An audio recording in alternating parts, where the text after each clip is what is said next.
Hello student, good morning. आज हम आपके लिए लेसन नंबर 16 के क्वेश्चन नंबर 50 से स्टार्ट करेंगे। क्वेश्चन है, भारत में बेरोजगारी दर के 3 प्रमुख अनुमान लगाने वाले दृष्टिकोण कौन से? भारत में जो बेरोजगारी दर के अनुमान लगाए जाते हैं तो उसके 3 प्रमुख दृष्टिकोण देखिए। भारत में बेरोजगारी दर के अनुमान लगाने वाले प्रमुख दृष्टिकोण निम्न हैं। पहला है सामान्य स्थिति, दूसरा है साप्ताहिक चालू स्थिति सप्ताह के हिसाब से, तीसरा है चालू दैनिक स्थिति। 3 आधार पर बेरोजगारी दर के अनुमान लगाए जाते हैं। अगला क्वेश्चन है 51, बेरोजगारी दर से क्या अभिप्राय है? बेरोजगारी के विभिन्न प्रकारों को समझें।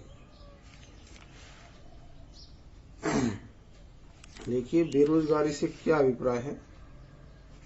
बेरोजगारी कोई व्यक्ति कार्य के योग्य है एवं इच्छुक भी है, यानी कार्य करने के लिए योग्य भी है और उस कार्य करने का वो इच्छुक भी, अच्छा भी रखता है, और लेकिन रोजगार प्राप्त करने में असफल है, उसको रोजगार नहीं मिल पा रहा है, तो इस स्थिति को बेरोजगारी कहते हैं।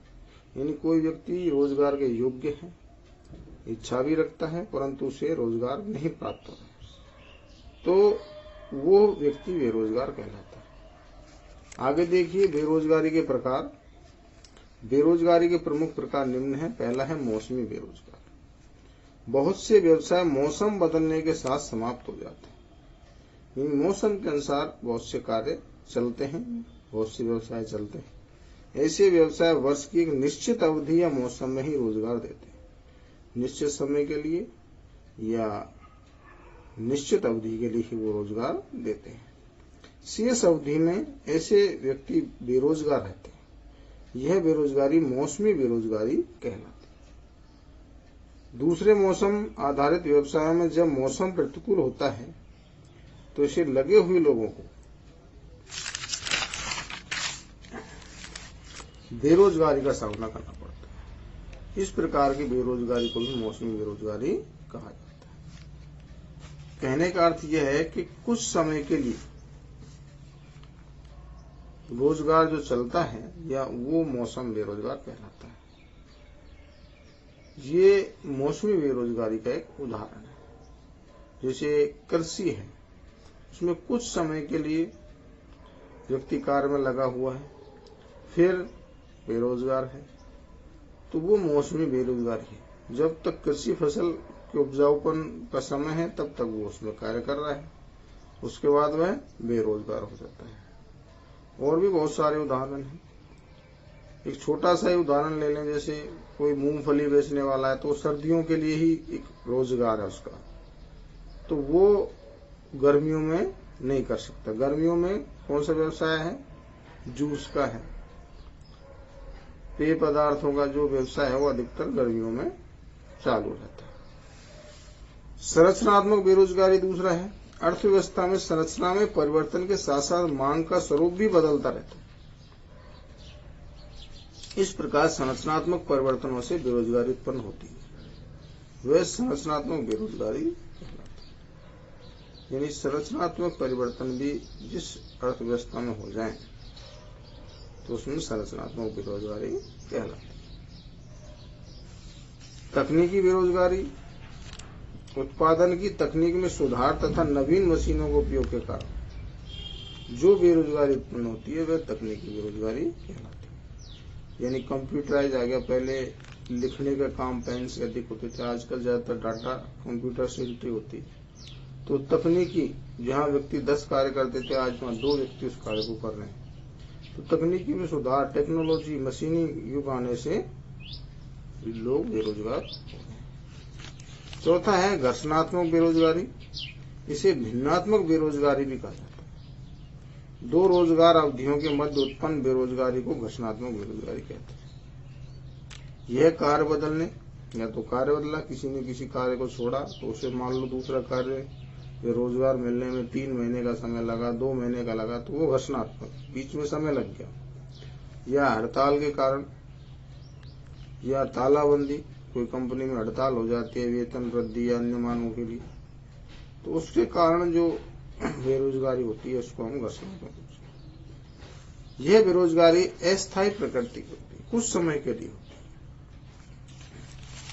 चक्रीय बेरोजगारी, व्यापार चक्रों में जब मंदी की स्थिति होती है तो समग्र मांग का स्तर बहुत नीचा हो जाता है, जिससे उत्पादन व रोजगार में गिरावट आती है। व्यापार चक्र में जब मंदी आती है तो ऐसी स्थिति हो जाती है कि समग्र मांग का स्तर भी नीचा हो जाता है और उत्पादन और रोजगार में भी क्या हो जाती है, गिरावट आ जाती है। मंदी जब आती है तो मार्केट में तो रोजगार लोगों को नहीं मिल पाता। इस प्रकार समग्र मांग में कमी या व्यापार चक्रों के कारण उत्पन्न बेरोजगारी की चक्रीय बेरोजगारी कहते हैं। तो लोगों की मांग कम होगी तो उत्पादन भी कम करना पड़ेगा, उत्पादन कम करना पड़ेगा तो लोगों के लिए रोजगार नहीं मिलेगा। अगला क्वेश्चन है 52, बेरोजगारी के प्रमुख कारणों की व्याख्या कीजिए। देखिए बेरोजगारी के कारण क्या है।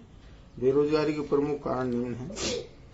पहला है रोजगार परक शिक्षा एवं प्रशिक्षण का अभाव। भारत में पिछले वर्षों में साक्षरता का अनुपात तो बढ़ा है धीरे धीरे, किंतु यहाँ पर रोजगार परक शिक्षा का अभाव है। ऐसी शिक्षा नहीं है जिससे व्यक्ति को आसानी से रोजगार प्राप्त हो। साथ ही प्रशिक्षण का भी अभाव है, अतः यहाँ शिक्षा प्राप्त करने के पश्चात भी छात्रों को रोजगार नहीं मिल पाता। ऐसी शिक्षा नहीं है जिससे व्यक्ति या बालक को तुरंत रोजगार मिल जाए। इससे बेरोजगारी बढ़ रही है।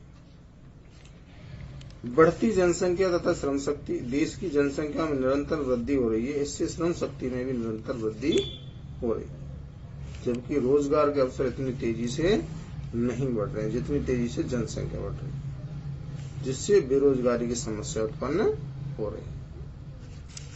आगे है अनुपयुक्त तकनीक। भारत में कृषि एवं उद्योगों में अत्याधुनिक पूंजी गहन तकनीकों का उपयोग किया जा रहा है जो श्रम बचत कारी होती है। इस प्रकार की तकनीकी से बेरोजगारी में वृद्धि होती है। पहले अधिकतर परिवार के लोग कृषि में सहयोग करते थे, आजकल कृषि कार्य भी मशीनों से होने लगे। ट्रैक्टर है, अन्य मशीनें हैं, तो अधिकतर टेक्नोलॉजी का प्रयोग कृषि में हो रहा है, जिससे परिवार को इतना कार्य नहीं करना पड़ता। तो बाकी परिवार क्या है, एक व्यक्ति या दो व्यक्ति ही कृषि कार्यों में सहयोग करके कार्य कर सकते हैं, बाकी बेरोजगार हो जाते हैं। पहले मशीनी युग नहीं था तो सभी व्यक्ति उसमें कार्य करके अपना सहयोग देते थे। कृषि का पिछड़ापन। भारत में कृषि क्षेत्र पिछड़ी अवस्था में है तथा इस क्षेत्र का उत्पादन और उत्पादकता में दोनों कम है, जबकि आज भी श्रम शक्ति का आधा भाग इस क्षेत्र में लगा हुआ। अतः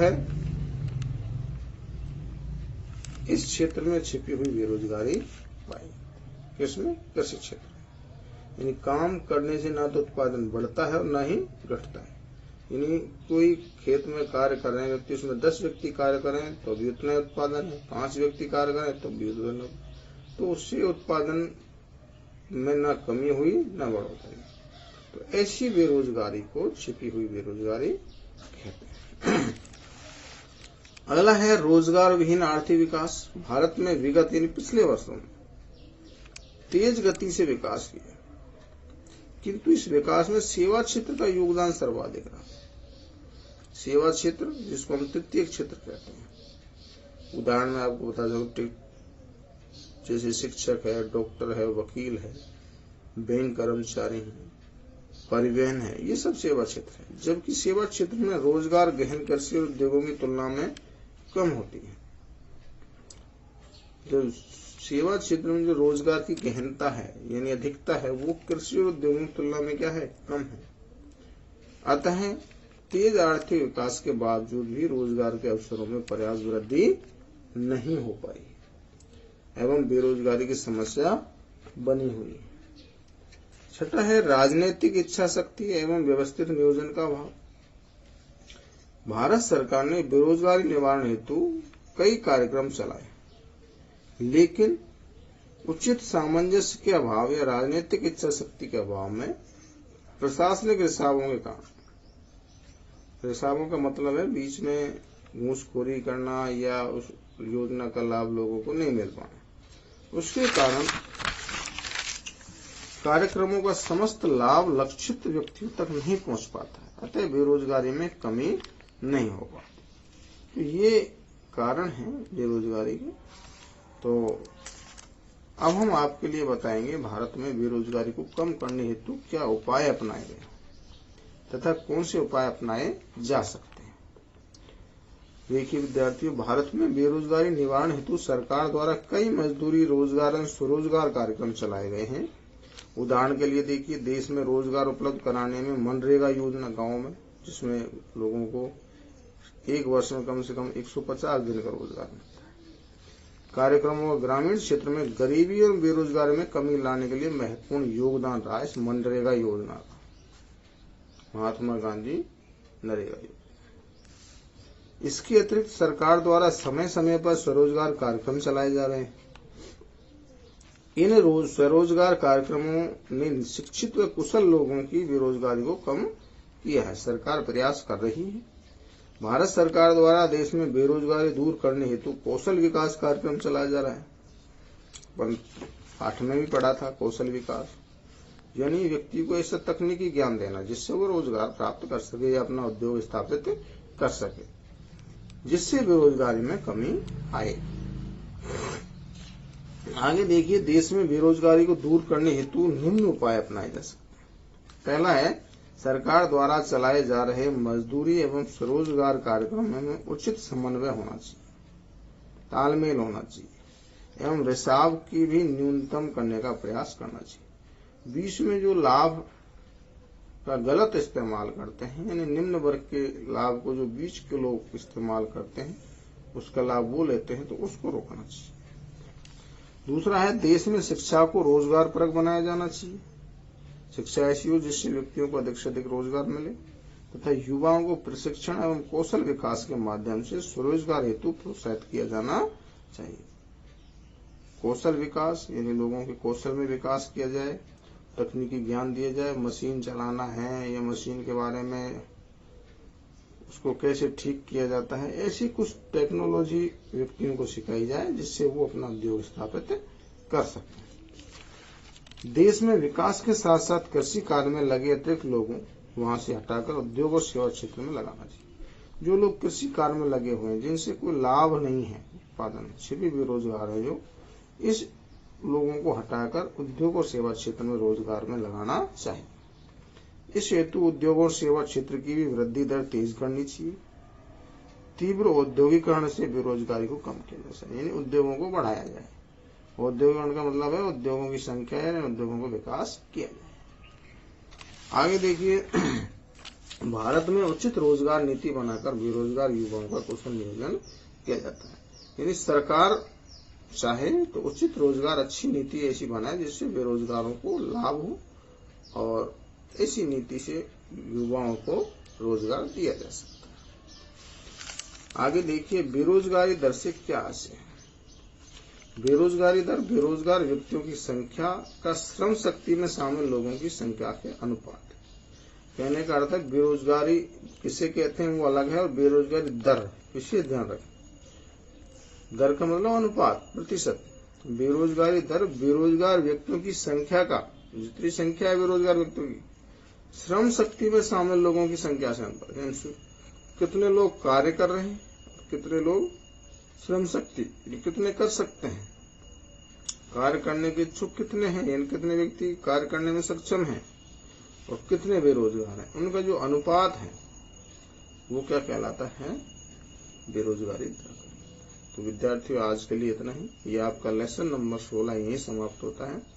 आगे अगले वीडियो में हम आपके लिए अगला लेसन नंबर 18 लाएंगे, क्योंकि आपका लेसन नंबर 17 पूर्ण रूप से सिलेबस से हटा दिया गया, इसलिए आपको हम अगले वीडियो में लेसन नंबर 18 पढ़ाएंगे। थैंक यू, धन्यवाद।